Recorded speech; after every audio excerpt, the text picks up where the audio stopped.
For sale on video October 1st.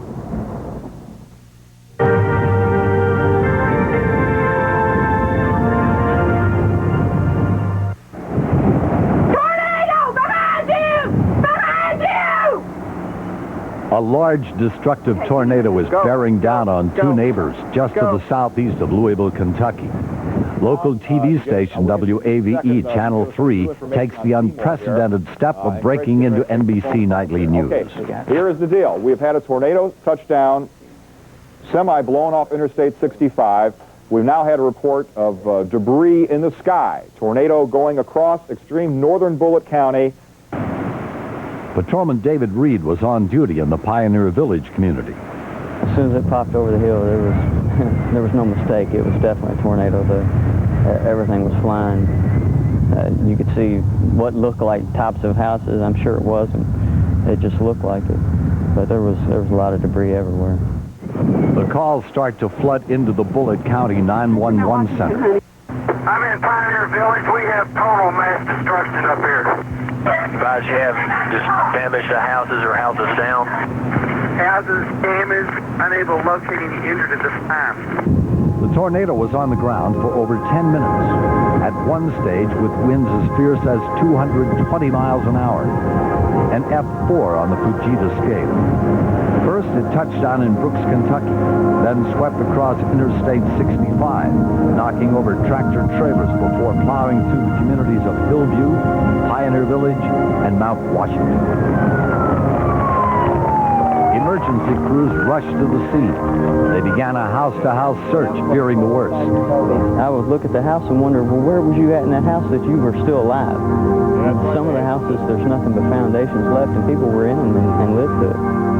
Friends and relatives began the frantic search for loved ones.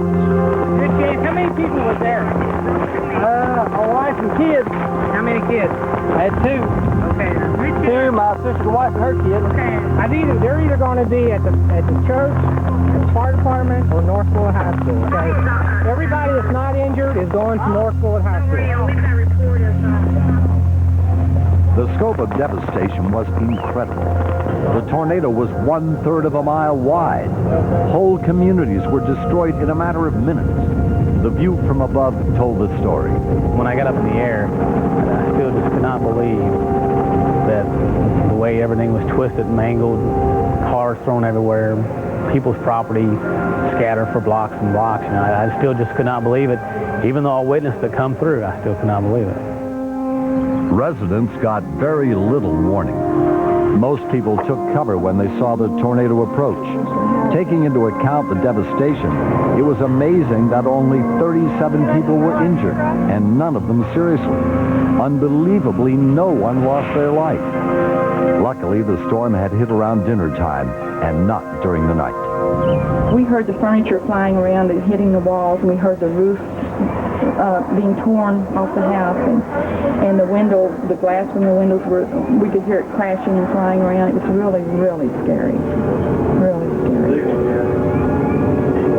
It was just incredible. I mean, it's still today, it'll send chills down your spine if you sit down and think about the numbers of homes that were damaged, the devastation of the storm, and, you know, every home we went into, you're anticipating that you're going to find someone. And so we were very overwhelmed that no fatalities at all. Since the tornado, the communities of northern Bullitt County have bounced back.